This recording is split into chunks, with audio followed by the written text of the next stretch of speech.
502. It's been decades since Sister Cathy Cesnik was murdered, and now justice is still being sought. Nearly 5 decades, investigators have now republished a reward for information that might lead to an arrest in her murder. This is all about the show Netflix put out, The Keepers. Its renewed interest in the murder investigation. Sister Cathy was a nun and an English teacher at Archbishop Keough High School back in the late 1960s, but she disappeared in 1969. Her body found a few months later in a garbage dump near Lansdowne.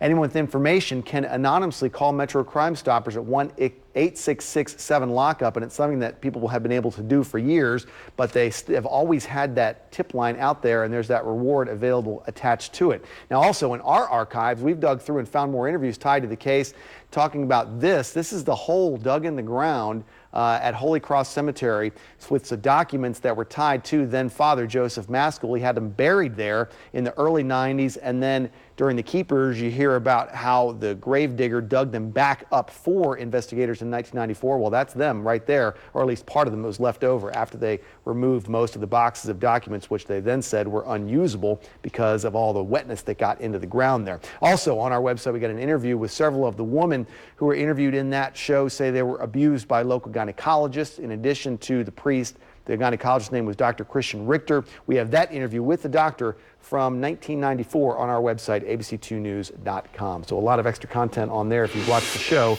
might be interested in that.